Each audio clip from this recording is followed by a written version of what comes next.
종합 스포츠 분석 토킹 채널입니다. 10년 이상의 실전 경험과 노하우를 담아 데이터 기반 핵심 분석부터 최강 배팅 전략까지 아낌없이 공유해드립니다. 수년간 운영된 전문 분석방 링크는 고정 댓글에서 바로 확인 가능합니다. 헤렌벤 vs 페이에노르트. 이 경기는 단순히 이름값이 아니라 하프스페이스를 누가 더 효율적으로 공략하느냐와 측면 수비 조직력이 90분 동안 버티느냐의 싸움으로 보는 것이 맞다. 헤렌베는 4, 2, 3, 1 구조 속에서 벤테의 제공권과 메르벨트의 연계 능력을 살려 한 번에 전방을 찌르려 하겠지만 빌드업 단계에서 압박을 받으면 롱볼로 쉽게 전환하는 경향 때문에 공격 패턴이 단조롭게 굳어지는 약점이 있다. 반면 페에누르트는 황인범을 축으로 중원에서 템포를 조절하고 좌우로 볼을 흔들며 상대 미드필더 라인을 계속 움직이게 만드는 쪽에 초점을 맞출 가능성이 크다. 이 과정에서 곤살로 보르지스와 로톤바가 측면 터치라인을 따라 좁은 간격으로 원투 패스를 교환하다가 타이밍을 맞춰 하프스페이스로 꺾어 들어가는 장면이 반복되면 헤렌벤 포백은 라인 유지와 마킹 선택에서 큰 시험대에 오르게 된다. 헤렌벤의 측면 수비 조직은 이미 이런 유형의 하프스페이스 침투 패턴에 어려움을 겪어왔고 풀백과 센터백 사이 간격이 벌어졌을 때 누가 먼저 나가서 끊어야 하는지에 대한 약속이 분명하지 않은 모습까지 노출해왔다. 페예노르트의 입장에서는 바로 그 지점을 파고들 수 있는 최적의 재료를 갖추고 있는 셈이다. 곤살로 보르지스의 폭발적인 첫걸음과 로톤바의 오버래핑, 그리고 황인범의 정확한 전진 패스가 삼각형으로 연결되면 헤렌벤 측면은 경기 내내 흔들릴 수밖에 없다. 우에다는 박스 안에서 한 번만 제대로 공간을 받으면 높은 슈팅 집중력을 바탕으로 적은 기회에서도 득점을 만들어낼 수 있는 타입이라 이런 측면 중앙 연계가 살아나는 순간 득점 기대값이 크게 치솟는다. 발렌테의 결장으로 인해 중원에서 강하게 압박을 거는 힘이 다소 떨어질 수는 있지만 선수층이 워낙 두터운 팀이라 다른 미드필더들이 활동량과 커버 범위를 조금씩 나눠 맞는 식으로 공백을 메울 수 있는 여지도 충분하다. 중요한 것은 헤렌벤이 이 측면 하프스페이스 공략을 90분 동안 얼마나 버티느냐다. 일단 한번 라인이 흔들리기 시작하면 이후에는 세컨볼 정리 과정에서도 우에다와 이선 자원들에게 슈팅 찬스를 연달아 허용할 위험이 커진다. 헤렌벤이 홈이라는 점을 앞세워 초반에는 적극적으로 전방 압박을 시도하겠지만 페에노르트의 빌드업이 워낙 안정적인 편이라 첫 압박을 한두 번 흘려보내고 나면 결국 라인을 내리며 버티는 쪽으로 전환할 가능성이 높다. 그렇게 되면 곤살로 보르지스와 로톤바의 측면 공략, 황인범의 중원 장악력, 우에다의 박스 안 움직임이 시간이 지날수록 점점 더 빛을 발하게 되고 후반에는 페에노르트 쪽으로 경기 흐름이 기울 수밖에 없는 구조가 된다. 결국 이 매치는 헤렌벤이 한두 번 역습 찬스로 균형을 깨려는 시도는 하겠지만 전체적인 전술 완성도와 측면 하프스페이스 공략의 위력을 감안하면 페에노르트가 흐름과 스코어를 동시에 가져갈 가능성이 더 높은 승부라고 보는 편이 타당하다. 토킹 추천 배팅 승무패 헤렌벤 패 강추 언더오버 오버 추천 US 레체 vs 파르마. 이 경기는 단순히 한 팀이 공격적으로 나온다는 수준이 아니라 파르마의 시그니처인 강도 높은 전방 압박과 하이라인이 레체의 직선적인 역습 구조와 정면으로 부딪히는 전술 매치업이라는 점이 핵심이다. 파르마는 초반부터 3백 라인을 하프라인 근처까지 끌어올리고 윙백까지 전진시켜 상대 진영 깊숙한 곳에서 압박의 첫 접점을 만든 뒤 레체의 빌드업을 출발 단계에서 끊어내겠다는 플랜으로 나설 가능성이 크다. 전방에서는 오리스타니오가 레체 수비와 중원 사이 틈을 파고들며 압박 방향을 유도하고 아드리안 베르나베가 그 뒤에서 전진 압박에 동참해 레체가 라마다니를 통해 템포를 잡을 시간을 최대한 빼앗으려 할 것이다. 하지만 이런 구조는 어디까지나 첫 압박이 먹혀 들어갈 때의 이야기이고 한번 압박이 풀려 레체가 전환 순간을 잡는다면 곧바로 카마르다의 스프린트가 파르마 3백의 등 뒤를 향해 시작되는 그림을 떠올릴 수밖에 없다. 레체 입장에서는 라마다니가 수비 앞에서 공을 따낸 뒤 지체 없이 전방을 향해 대각선 전진 패스를 찔러 넣어주는 것만으로도 카마르다가 파르마에 넓게 형성된 뒷공간을 단번에 파고들 수 있는 상황이 여러 차례 만들어질 여지가 크다. 파르마 3백이 하프라인 위쪽까지 전진한 상태에서 볼을 잃는다면 펠레그리노는 등을 쥐고 달리는 수비를 반복해야 하고 이 과정에서 카마르다의 첫 두세 발 가속을 따라잡지 못하면 곧바로 단독 찬스에 가까운 상황으로 이어질 수 있다. 테테 모렌테의 역할도 중요하다. 모렌테가 터치라인 근처에서 폭을 넓혀 윙백을 바깥으로 끌어낸 순간 그 안쪽 하프 스페이스는 카마르다에게 열려있는 통로로 바뀌고 그 틈으로 들어가는 타이밍에 라마다니의 전진 패스가 맞물리면 파르마 수비는 선택지를 잃게 된다. 파르마는 이런 리스크를 감수하더라도 전방 압박으로 상대를 눌러두는 축구를 고집하는 팀이기 때문에 전반부터 라인을 내리고 안전하게 관리하는 운영을 할 가능성은 크지 않다. 결국 경기의 무게중심은 파르마의 전방 압박이 어느 정도까지 유지되느냐와 동시에 레체가 전환 찬스를 얼마나 높은 효율로 살려내느냐에 맞춰질 수밖에 없고 이 구도가 흔들리는 순간 경기 흐름은 한쪽으로 크게 요동칠 수 있다. 특히 파르마가 전방에서 몇 차례 좋은 장면을 만들며 라인을 더 끌어올리는 순간이 오면 그때가 오히려 레체 입장에서는 카마르다의 스피드를 전면에 내세울 최고의 타이밍이 될 수 있다. 레체는 굳이 점유율 싸움에서 앞서겠다는 욕심을 부릴 필요가 없고 라마다니를 축으로 중원을 단단히 묶어둔 뒤 카마르다와 모렌테의 침투 타이밍만 맞춰주면 자신들의 색깔을 충분히 드러낼 수 있는 팀이다. 반대로 파르마는 라인을 내리는 순간 자신들의 정체성인 전방 압박과 공격적인 템포를 포기하게 되기 때문에 실점 리스크를 알면서도 일정 수준 이상 라인을 유지할 수밖에 없고 이 지점에서 레체의 빠른 역습과 파르마의 하이라인이 맞부딪히는 장면이 계속해서 반복될 가능성이 크다. 종합적으로 보면 쓰리백의 넓은 뒷공간과 전방 압박의 강도를 동시에 끌어올리는 파르마의 스타일은 카마르다처럼 한 번 공간이 열리면 그대로 파고 들어가는 타입의 공격수를 상대로는 위험 부담이 훨씬 크게 작용하는 구조다. 그렇기 때문에 이 경기는 단순히 파르마의 공격적인 시도가 통할지 여부가 아니라 레체가 그 뒷면에 숨어있는 카운터 어택의 여지를 얼마나 냉정하게 이용해 득점으로 연결하느냐가 승부의 키포인트가 되는 흐름이라고 볼 수 있다. 토킹 추천 배팅 승무패 레체 승강추 언더오버 오버 추천 라요 바이카노 vs 마요르카 이번 매치는 라요의 전방 압박과 세트피스 완성도가 마요르카의 단단한 수비 블록과 타깃형 공격을 얼마나 무너뜨릴 수 있느냐를 보는 경기다. 라요는 4-4-1-1 구조 속에서 1선과 2선의 간격을 좁게 유지하며 상대 빌드업의 첫 패스 두 번째 패스를 끊어내는 데 초점을 맞춘다.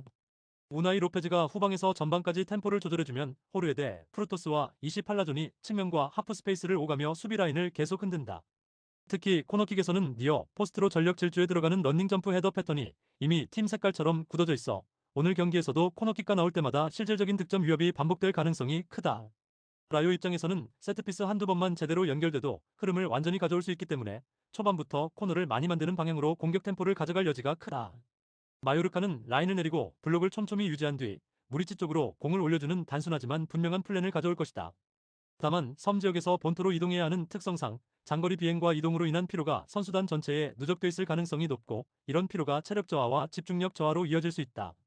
그래서 후반 60분을 지나면서부터는 중원 압박 타이밍이 한 박자씩 느려지고 라인 간격이 조금씩 벌어지면서 하프 스페이스가 열릴 위험이 커진다. 라이온은 홈에서 라인을 높게 유지하며 상대를 박스 안으로만 눌러두는 경기 운영을 선호하기 때문에 시간이 지날수록 마요르카 수비 라인이 페널티 박스 근처에 고정될 가능성이 높다. 이 상황에서 라요의 세트피스 패턴과 크로스 빈도가 누적되면 마요르카 수비는 세컨볼 정리 과정에서 작은 실수 한 번만으로도 실점 위기를 허용할 수 있다. 마요르카도 무리치의 제공권을 활용해 한 번쯤은 찬스를 만들 수 있겠지만 공격 패턴이 단조로워지면 라요 수비 입장에서는 읽기 쉬운 흐름이 된다. 반면 라요는 세트피스와 오픈플레이 모두에서 다양한 패턴을 가지고 있어 득점 루트의 폭이 상대적으로 넓다는 점이 장기전에서 분명한 장점이다. 때문에 전반에는 라요가 점유율과 위치 싸움에서 우위를 점하고 마요르카는 수비 블록을 최대한 버티며 역습 한 방을 노리는 그림이 이어질 가능성이 크다. 그럼에도 불구하고 섬 원정에 따른 체력 부담과 후반 집중력 저하까지 겹치면 마요르카가 90분 내내 같은 강도로 버티기에는 상당한 무리가 따를 수밖에 없다. 결국 시간이 흐를수록 라요의 세트피스 위협과 세컨볼 경쟁력이 더 강하게 드러나고 홈 관중의 응원 속에서 분위기를 몰아가며 스코어를 가져올 시나리오가 보다 현실적인 그림이다. 종합하면 이 경기는 라요가 체력 세트피스 압박 구조에서 우위를 바탕으로 후반에 승부를 기울일 가능성이 높은 매치업으로 보는 편이 합리적이다. 토킹 추천 배팅 승무패 라요 승강추 언더오버 오버 추천 GA 이글스 vs FC 타르트 이 경기는 단순한 점유율 싸움이 아니라 라인을 올리는 팀과 라인을 내리는 팀 사이에서 뒷공간 관리와 전환 속도가 승부를 가르는 전형적인 상성 매치업이다. 고 어헤드 이글스는 홈이라는 이점을 안고 에드바르드센을 축으로 전방 압박과 높은 라인을 유지하며 브렘과 마가렛을 통해 상대 진영에서 패스 교환을 늘리는 방식으로 경기를 시작할 가능성이 높다. 표면적으로는 고 어헤드 이글스가 볼을 더 오래 소유하고 상대를 자기 진영에 묶어두는 듯한 흐름이 나올 수 있지만 그 안쪽을 들여다보면 전원 수비가 완벽하지 못해 항상 역습 리스크를 품은 상태로 경기를 치르게 된다. 시타르트는 이런 상대의 성향을 알고 있다는 듯이 처음부터 라인을 내린 상태에서 두 줄 수비를 촘촘하게 형성하고 중앙보다는 하프 스페이스와 측면으로 상대를 유도한 뒤 그 지점에서 공을 끊어낼 것이다. 공을 탈취한 직후에는 브리타인이 최대 두세 번의 터치 안에서 론베이크가 파고드는 방향으로 킬 패스를 시도하고 론베이크는 육상 선수급 속도로 센터백과 풀백 사이의 뒷공간을 곧바로 파고드는 움직임을 가져갈 가능성이 크다. 고 어헤드 이글스 수비가 뒷걸음질을 치는 상황에서 론베이크와 1대1 스프린트 싸움을 벌이게 되면 순수한 속도 싸움에서 밀리는 장면이 반복될 공산이 크다. 한번 이런 역습에 실점하고 나면 고 어헤드 이글스는 라인을 올려야 하는 부담감과 재차 뒷공간을 내줄 수 있다는 공포 사이에서 애매한 위치를 잡게 되고 공격 템포마저 어정쩡해질 수 있다. 반면 시타르트는 선제골을 기록하는 순간 수비 숫자를 더 늘리고 브리타인의 패스 타이밍과 론베이크의 스프린트에 의존하는 역습 빈도는 줄이되 효율은 더 높이는 방향으로 운영을 바꿀 여지를 가진다. 이 과정에서 고 어헤드 이글스는 공격이 막힐수록 중거리 슈팅과 크로스에 의존하는 비율이 올라가고 박스 안에서의 세컨볼 관리에서도 시타르트 수비 숫자에 밀리는 장면이 나올 가능성이 있다. 결국 이 경기는 홈팀이 볼을 더 많이 소유한다고 해서 유리한 것이 아니고 오히려 라인을 높게 두는 습관 때문에 자신의 뒷공간을 스스로 열어주는 악몽 같은 전개가 펼쳐질 여지가 충분한 대진이다. 토킹 추천 배팅 승무패 고 어헤드 이글스 패 강추 언더오버 오버 추천 SC 텔스타 vs 아약스 이 경기는 텔스타의 불안한 수비 구조와 아약스의 높은 공격 템포가 정면으로 부딪히는 매치업으로 초반부터 어느 쪽이 더 빨리 리듬을 찾느냐가 아니라 텔스타가 얼마나 오래 버틸 수 있느냐가 관건에 가깝다. 텔스타는 3백을 기반으로 수비 숫자를 맞추려 하지만 미드필더 라인과의 간격이 자주 벌어지면서 세컨볼 처리와 커버 동선에서 허점을 드러내고 있다. 라인 사이 공간이 길게 열리는 순간 브라우어가 혼자서 넓은 범위를 커버해야 하는 상황이 자주 만들어지고 그 틈을 노린 상대 이선의 침투에 박스 앞이 쉽게 허물어지는 장면이 반복된다. 아약스는 이런 상대를 상대로 속도를 늦추기보다는 라울 모르의 측면 돌파와 스티븐의 중앙 조율을 통해 템포를 더 끌어올리며 수비 블록을 계속 흔들어 놓을 가능성이 크다.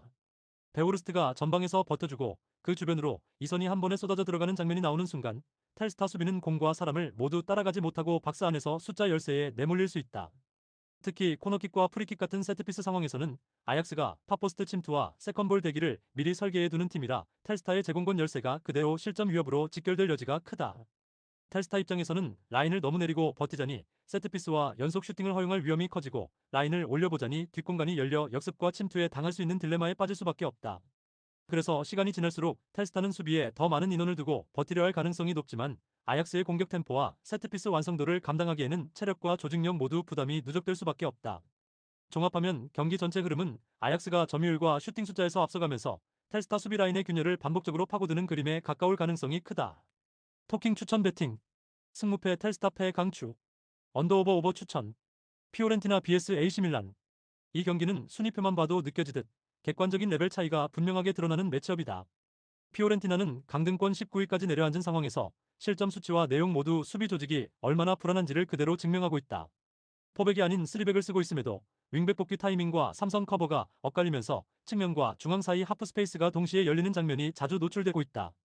때문에 모이스킨과 구드문드손, 파지올리의 개인 기량이 공격에서 좋은 장면을 만들더라도 공을 잃는 순간 다시 수비 블록을 정비하기 전에 공간부터 먼저 내주는 패턴을 반복할 가능성이 크다.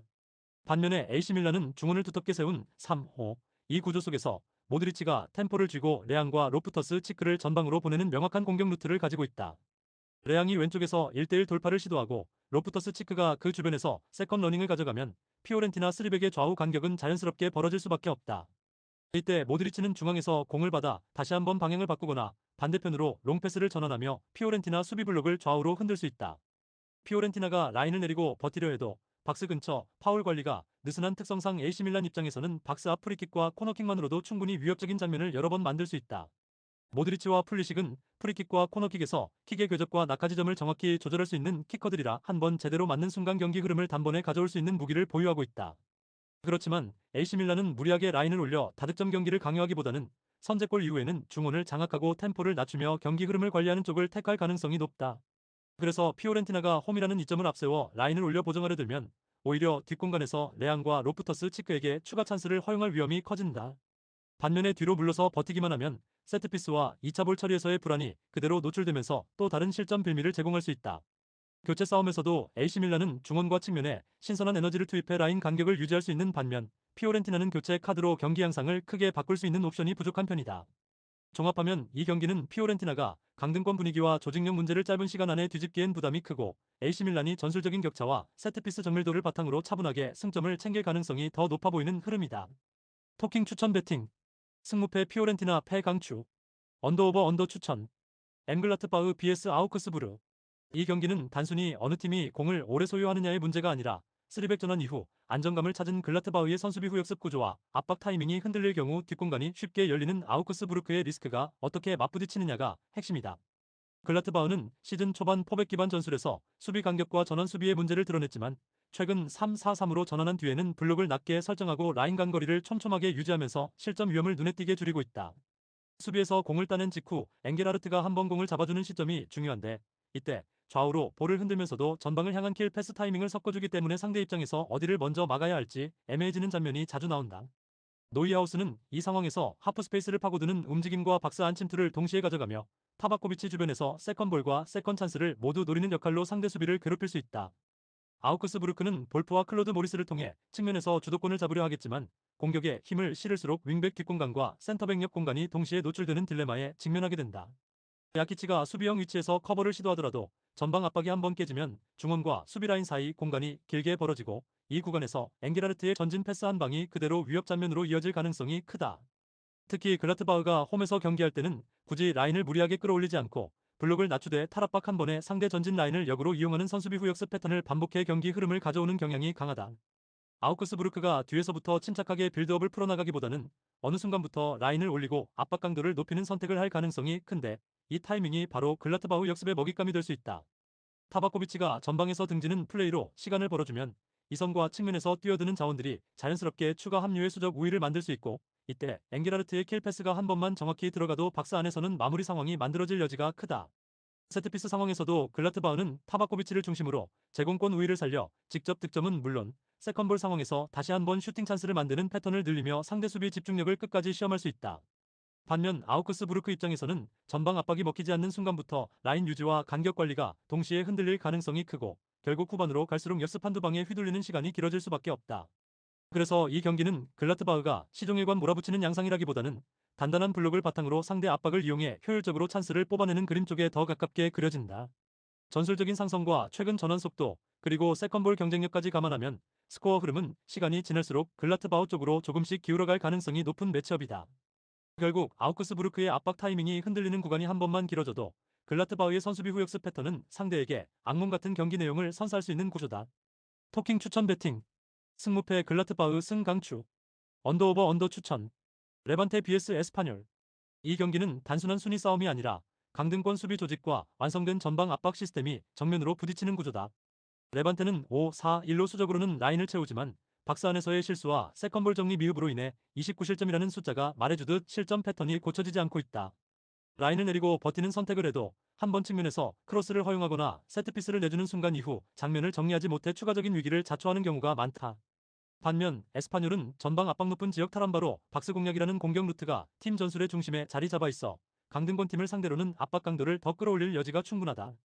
그래서 레반테가 후방에서 짧게 풀어나가려는 순간 에스파뇰의 1차 압박이 시작되고, 옆으로 빼거나 뒤로 돌리는 순간 두세 명이 동시에 몰려드는 그림이 예상된다. 레반테가 이를 피하려고 롱볼을 선택해도 에스파뇰의 이선과 풀백 라인이 세컨볼 경합에서 우위를 점하면 다시 레반테의 진영으로 공이 되돌아오는 압박의 굴레가 이어질 수 있다. 로베르토는 박스 안에서 피지컬을 앞세워 수비수와의 경합에서 버티고, 푸아도와 밀라는 하프 스페이스를 파고들며 컵백과 세컨 찬스를 동시에 노릴 수 있어 박스 안밀도가 빠르게 높아질 전망이다. 레반테 입장에서는 한 번 라인이 무너지기 시작하면 전체 블록이 내려앉고, 그 상태에서 다시 전방 압박을 받으면서 추가 실점 위기까지 겹치는 최악의 시나리오가 나올 수 있다. 또한 강등권에 놓인 팀 특유의 불안감과 조급함이 실수로 이어지기 쉬운 환경이라 선제 실점을 허용할 경우 전술적인 대응보다는 심리적인 붕괴가 먼저 찾아올 가능성도 무시하기 어렵다. 결국 전술 완성도, 압박의 강도, 박스 안마무리 패턴까지 종합하면 공격의 흐름과 기대값은 자연스럽게 에스파뇰 쪽으로 더 크게 기우는 양상이다. 레반테가 홈에서 분명 반전의 계기를 만들고 싶어 하겠지만 빌드업 불안과 수비 조직의 구조적인 약점을 생각하면 에스파뇰의 공세를 90분 내내 버티기에는 부담이 상당하다. 토킹 추천 배팅. 승무패 레반테 패 강추. 언더오버 오버 추천. 스파르타 vs 헤라클레스. 이 경기는 겉으로 보기에는 중위권 수준의 맞대결처럼 느껴질 수 있지만 실점 패턴과 수비 안정감만 놓고 보면 흐름이 한쪽으로 크게 기울 수 있는 매치업이다. 스파르타 로테르담은 토른스트라를 중심으로 한 4-3-3 전개에서 반 베르온의 측면 돌파와 리우리첸의 박스 장악력을 결합해 공격 루트를 다양하게 가져가는 팀이다. 토른스트라가 하프 스페이스에서 공을 잡는 순간 반 베르온은 터치라인 쪽으로 넓게 벌려 수비수를 끌고 나가고, 리우리첸은 페널티 스팟 근처에서 수비와 몸싸움을 시작하며 공간을 만들어낸다. 여기에 중원 미드필더 한 명이 박스 앞까지 동행해 세컨 찬스를 노리면 커트당한 공이 다시 스파르타 로테르담 쪽으로 흘러오는 장면이 자주 만들어진다. 헤라클레스는 지금까지 44실점, 경기당 평균 2.58실점이라는 숫자가 말해주듯 수비 라인이 쉽게 벌어지고 미드필더와의 간격 조절에 실패하는 경우가 너무 잦다. 그래서 상대가 토른스트라처럼 중원에서 템포를 조절할 줄 아는 플레이메이커를 보유한 팀일수록 한번 열리기 시작한 간격을 다시 조이는데 큰 어려움을 겪는다. 특히 측면 수비에서 1대1 대응이 깨지는 순간 커버가 들어오기도 전에 박스 안으로 크로스가 올라가고, 그 크로스가 직접적인 실점으로 이어지지 않아도 두 번째, 세 번째 상황에서 계속 위기를 허용한다. 바로 이 지점에서 스파르타 로테르담의 세트피스 패턴이 빛을 발할 수 있다. 코너킥 상황마다 니어 포스트로 런닝 점프에 들어가면서 중간에서 헤더로 잘라먹는 이 팀 특유의 세밀한 패턴은 조직력이 헐거운 수비를 상대로 더욱 위협적으로 작용한다. 헤라클레스 입장에서는 리우리첸을 막기 위해 박스 안에서 시선을 쏠아야 하고, 그 과정에서 세컨볼 경합과 마킹 전환이 느려지면 뒤쪽에 숨어 들어오는 자원에게 자유로운 슈팅 각도를 허용하게 된다. 쿨레노비치와 브룬스를 축으로 역습을 노려볼 여지는 있지만 공격적으로 라인을 올리는 순간 뒤 공간과 하프 스페이스가 동시에 비기 때문에 무리해서 전진했다가는 오히려 실점 간격만 벌어지는 그림이 나올 수 있다. 그래서 헤라클레스가 취할 수 있는 현실적인 선택지는 라인을 조금 더 내리고 버티는 그림이지만, 문제는 이런 형태의 수비를 펼칠 때조차 크로스 수비와 세컨 찬스 정리가 안정적이지 못했다는 점이다. 반면에 스파르타 로테르담은 점유를 완벽하게 장악하지 않더라도 토른스트라의 킥 퀄리티와 반 베르온의 스피드, 리우리찬의 제공권을 통해 찬스의 질을 끌어올리는데 특화된 팀이다. 그렇기 때문에 전개 과정에서 완벽한 빌드업이 나오지 않더라도 세트피스와 박스 안 공중볼 장면이 누적되면 누적될수록 골문 앞에서 위험한 상황이 연속적으로 만들어질 수 있다. 결국 이 경기는 스파르타 로테르담이 토른스트라를 중심으로 공격 템포를 조절하고 반 베르온의 돌파와 리우리찬의 박스 장악력을 앞세워 헤라클레스의 허술한 수비 조직을 얼마나 강하게 두드리느냐에 따라 스코어 차이가 결정될 가능성이 크다. 44실점, 경기당 2.58실점이라는 수치와 자동문에 가까운 수비 조직의 불안정성까지 감안하면 오늘도 헤라클레스가 토른스트라 중심의 공격 루트를 감당하지 못하고 라인이 무너질 시나리오에 더 무게가 실린다. 토킹 추천 배팅. 승무패 스파르타 로테르담 승 강추. 언더오버 오버 강추. 바이에른 뮌헨 vs 볼프스부르크. 이 경기는 단순히 누가 더 강한 스쿼드를 가졌느냐가 아니라 전방 속도와 수비 라인의 기동력에서 벌어지는 격차가 스코어로 얼마나 직결되느냐를 보는 승부다. 바이에른은 케인이 하프스페이스까지 내려와 공을 잡는 순간 양측면의 디아즈와 올리세가 동시에 뒷공간을 향해 스프린트를 시작하는 패턴을 통해 수비 라인을 세로로 찢어놓는 데 능하다. 케인이 전방에서 등을 쥐고 공을 받으면 한 번은 측면으로, 한 번은 박스 안으로 연결하는 패스를 섞어주면서 수비수를 계속 뒤로 물러나게 만들고, 그 사이 고레츠카가 이 선에서 타이밍을 맞춰 박스 앞에 자리 잡는다. 반면 볼프스부르크의 센터백 세이트와 쿨리에라키스는 순간적인 스피드와 회전 능력이 빠른 편이 아니라 케인이 내려오고 디아즈 올리세가 동시에 뒷공간을 파고들 때 뒷걸음질만 치다가 각을 허용할 위험이 크다. 그래서 전반 초반부터 바이에른이 라인을 높게 유지한 채 지속적으로 뒷공간 침투를 시도하면 볼프스부르크 수비 라인은 박스 안으로 말려 들어가면서 간격이 무너지고 세컨볼 처리 역시 늦어지는 흐름이 반복될 수 있다. 그렇게 되면 크로스와 컷백, 박스 앞 루즈볼 상황마다 고레츠카와 이선 자원들이 자유롭게 슈팅을 가져갈 수 있어 단순히 한 골로 끝나는 경기라기보다는 추가 득점까지 연결될 가능성이 높아진다. 볼프스부르크가 반격을 노릴 수 있는 루트는 페이치노비치의 제공권과 빈머의 전진 드리블이지만, 중원에서 두 줄 압박을 촘촘히 유지하는 바이에른을 상대로는 전개 자체를 길게 가져가기 쉽지 않다. 결국 경기 템포와 전환 속도, 뒷공간 공략 완성도까지 모두 감안하면 이 매치업은 바이에른이 홈에서 초반부터 공격 템포를 끌어올리며 주도권을 쥐고 스코어를 벌릴 가능성에 더 무게가 실린다. 토킹 추천 배팅. 승무패 바이에른 뮌헨 승주력. 언더오버 오버 추천. 헬라스 베로나 vs 라치오. 이 경기는 단순히 점유율 싸움이 아니라 라치오가 후반 하프 스페이스를 얼마나 날카롭게 공략하느냐와 베로나 수비 라인이 그 패턴을 끝까지 버티느냐의 문제로 보는 것이 더 정확하다. 베로나는 지오바네의 직선적인 침투와 브라다리치의 전진성을 활용해 빠르게 전환해보려 하겠지만, 빌드업 단계에서 압박을 받으면 안정적으로 패스를 이어가기보다 쉽게 롱볼로 돌아서는 경향이 강하다. 라인을 조금만 올려도 브라다리치 쪽 뒷공간과 하프 스페이스가 동시에 열리기 쉬운 구조라 윙백 복귀가 늦어질 경우 세르다르가 측면 커버를 나가고 중앙이 비어버리는 장면이 충분히 재현될 수 있다. 라치오는 이러한 구조적 약점을 집요하게 파고들 수 있는 패턴을 갖고 있다. 전반에는 카스텔리아노스가 등을 쥐고 버티며 좌우로 볼을 뿌려주고, 자카니는 터치라인과 안쪽을 오가며 수비수의 시선을 계속 빼앗는데 집중할 가능성이 크다. 이 과정에서 베로나 수비는 자카니의 커싱과 풀백 오버래핑을 동시에 의식해야 하기 때문에 자연스럽게 하프스페이스 커버가 반 박자씩 늦어지고 박스 앞에서 피사요 델레바시루가 올라올 수 있는 통로가 열린다. 후반 들어 라치오는 공격의 무게중심을 더 분명하게 하프스페이스 쪽으로 옮기며 승부처를 잡으려 할 것이다. 자카니가 같은 움직임처럼 보이지만 각도를 살짝 바꿔 안쪽으로 파고들면 베로나 수비는 쉽게 발을 내밀지 못하고 뒤로 물러설 수밖에 없다. 바로 그 타이밍에 피사요 델레바시루가 세컨드 라인에서 하프스페이스로 타이밍 침투를 성공시키면 골키퍼와 수비가 동시에 중심을 잡지 못하고 뒤엉키는 장면이 연출될 수 있다. 카스텔리아노스는 박스 안에서 센터백을 붙잡고 움직이며 슈팅 공간을 확보하거나 반대편에서 침투하는 동료에게 공간을 열어주는 움직임으로 베로나 수비를 계속 흔들어 둘 것이다. 이미 시즌 28실점을 허용하고 강등권 인근까지 추락한 베로나 수비가 이런 하프스페이스 침투와 세컨드 러너 패턴을 90분 동안 온전히 막아낼 수 있을지에 대해서는 의문부호가 붙는다.